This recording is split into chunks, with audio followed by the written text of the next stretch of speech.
Okay guys, review natin yung market last week. Nakita natin last week nagkaroon ng wala masyadong movement, no? So nag-range lang. So, nakita natin yung last week candle ito. Tumaas siya, then bumaksak. Then wala masyadong movement, no? So, wala masyadong fundamental driver last week. And nakita natin this week, no? Nag-create siya ng lower week, no? So kanina nag-bearish move siya, then tumaas na siya. So overall, same sentiment na bullish bias tayo. Since nakita natin, no, yung structure ng gold, nagkaroon ng profit taking dito after mag-form ng all-time high, nag-pull back, then nag-dip dito, ang dami naghanap ng entry position ng mga buy trades, no, mga naka-swing trade, day trade, no. Eh nakita natin nag-bullish move siya. So same pa rin yung sentiment natin as long as makita natin na malakas pa rin yung mga buyers, no, based pa lang sa price action na nagkakaroon ng rejection dito, no, na nagkakaroon ng weakness yung mga seller and papasok naman yung mga buyers na kaya in-anticipate natin na bullish bias tayo. At least i-retest yung high ng previous week, no? Itong 4,245 itong key level na to. So yun yung sa weekly time frame.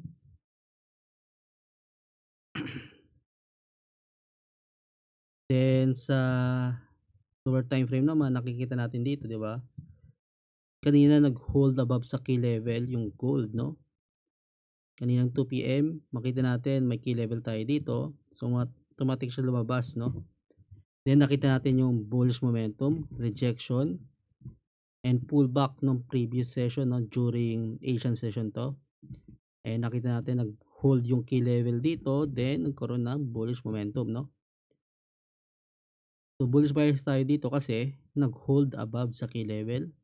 And same nangyari sa second key level, no? Na nag-hold. Dito maganda mag-entry ng buy after mag-pullback sa key level. Then after nagkaroon ng bullish momentum, then dyan maganda mag-enter ng buy. So almost, tingnan natin ilang pips, almost 400 pips yung bullish move ng gold, no?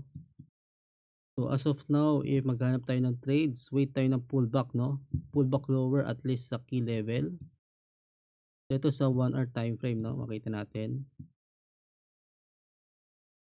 So if alisin natin yung yung ATS natin, no? Ipapapansin nyo sa higher time frame is nasa range lang ang gold, no? Kapag nasa range, ibig sabihin hindi siya one-sided na pataas lang, hindi siya one-sided na pababa, no? So nasa range siya, so pwede nyo i-take advantage yung buy and sell setup, no? So mag-enter ka ng buy setup or buy trades if nag-pullback. Same rin sa sell setup, no? Maghanap ka ng sell setup after mag-bullish move, no? Ideal is malapit sa key level, no? So dito may key level tayo sa 4,094. So pwede tayong mag-manual plot ng key level, no? So makita natin nasa range tayo. Sa 4 naman makita natin dito. Yep. Nasa tight range tayo sa gold, no? So wala masyadong movement. So if mag-bullish move, at least i-retest yung key level sa taas or i-retest yung price dito sa taas, no? So ayun yung bullish scenario, no?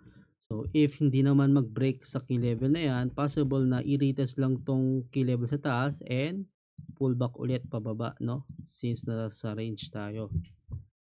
So titingnan natin kung mag-hold ba itong key level, yung 4,094. Punta pa tayo sa lower time frame, no? 30 minutes.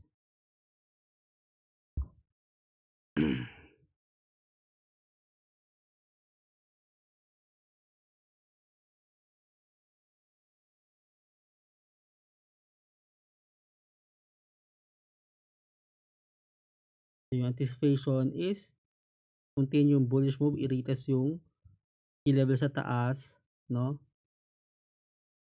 If hindi, mag-pullback muna before tumaas, possible mag-pullback yan sa key level na to.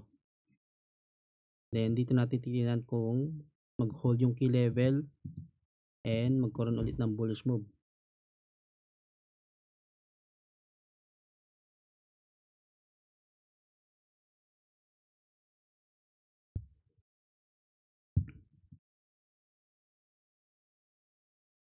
So bearish scenario naman if mag-break below sa key level, lagyan natin ng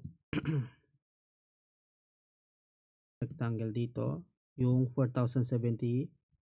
If nag-break yan, possible mag-continue pullback hanggang sa key level sa baba, no? Kaya titignan natin yung price action sa key level, no? If malakas yung momentum ng buyers or seller. So, possible i-retest to. Hanggang sa 4,046 key level. So, ayun yung bias natin sa gold, no? Titingnan natin yan mamaya or hanggang bukas. So, yung overall, yung preference natin na mangyari is mag-pullback muna. No? Syempre, gusto natin mag-pullback para maganda mag-entry ng buy position, no? Katulad na nangyari dito, di ba? Nung nag-bullish move dito, after mag-pullback, no? So, tingnan natin ilang pips yung pullback na to. Almost 500 pips, no? So, after mag-pullback ng 500 pips, dito maganda mag-entry ng buy. Then, supported by ATS key level dito, nag-hold above, nagkaroon ng bullish momentum, no? So, ganun ulit yung abangan natin, no? Mag-pullback ulit. Same scenario dito, no? Possible, ito yung preference natin mangyari, is mag-pullback sa key level. Then tingnan natin if mag-hold yung key level and magkaroon ng bullish confirmation or momentum, and dun tayo mag-enter ng buy trades. So pwede dito yung swing trade, day trade, or pwede scalping, no? So depende sa trading style mo.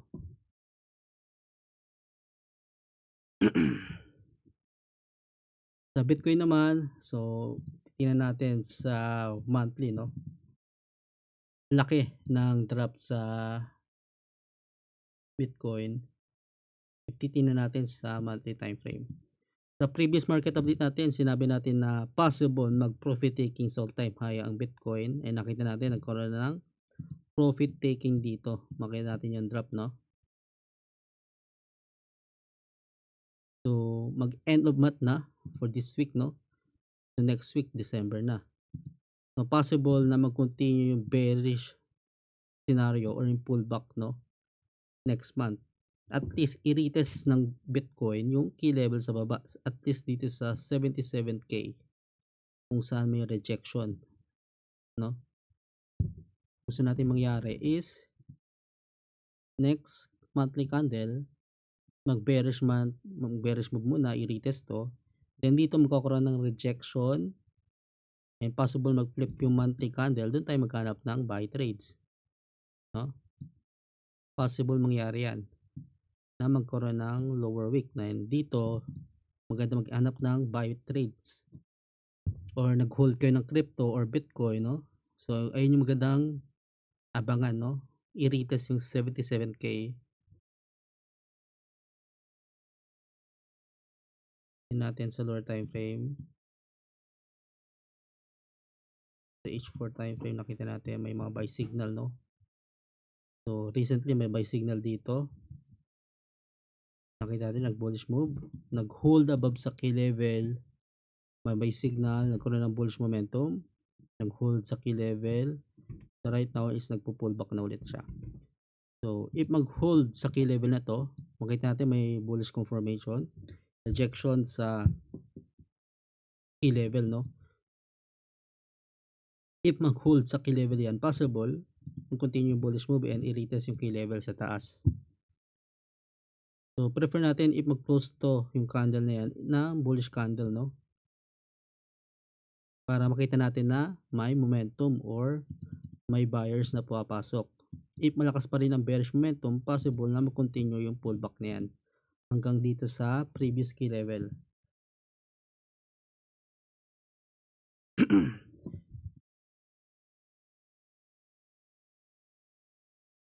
So yung key level pala pwede natin i-manual plot mga previous key level gamit yung ATS, no? Pwede natin lagyan ng Itong previous key level nung November 23, puwede natin ilagay diyan 'no. So yung possible mangyari, mag-break below yan sa key level. So yun yung bias natin sa Bitcoin 'no.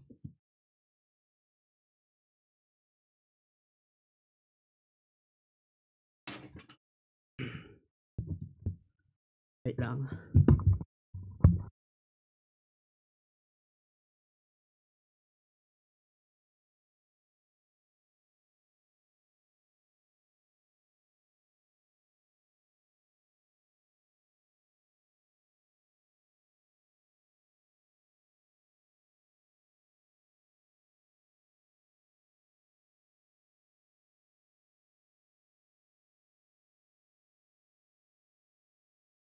I'm back. Natin yung gold na yon. Since may sell signal, makita natin na nagkaroon ng pullback 'no, minor pullback. May rejection dito sa price na yan, may sell signal. Possible mag-pullback ang gold dito sa 4,072 key level. If ganito guys, yung price action, then may sell signal, then napag-buy trade ka below sa key level 'no. Example, may buy trade ka dito, pwede ka mag-exit dyan sa taas 'no.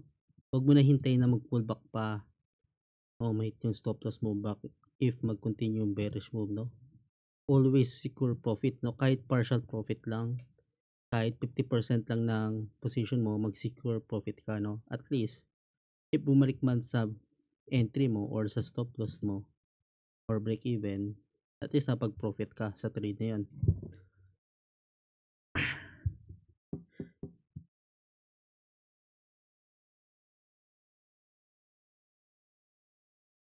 Nagkakaroon ng bearish momentum sa H4 time frame 'no.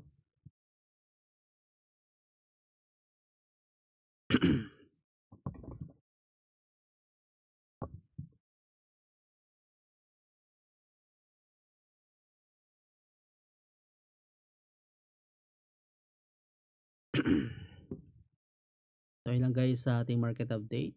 So wait lang tayo ng pullback sa gold 'no, for better entry position ng buy trades natin, at least sa key level sa ATS.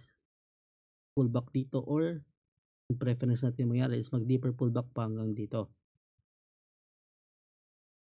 Sa Bitcoin naman, so titingnan natin if mag-hold yung key level na 'to or bullish move. If hindi, if malakas yung bearish momentum or nag-breakout sa key level 'no, possible mag-continue yung bearish move na yan. So ayun lang guys sa market update natin.